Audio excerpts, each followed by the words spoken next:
سلامونه دوستانو، راځئ چې په الماني ژبه باندې یو څو لغتونه زده کړو. مهم لغتونه دي دوستانو، زده کړئ او مخکې مو انشاءالله په درد شوي. ما سره اول لغت ده، موږ وایو ټوله ورځ.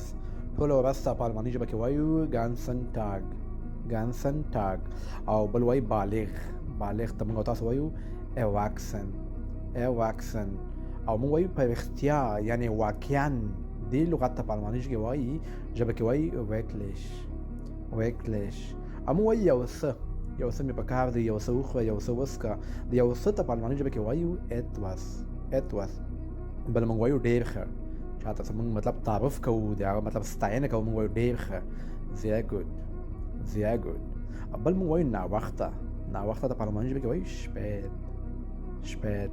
او بل موږ وایو پر وخت، په وخت سره، په خپل ټایم سره.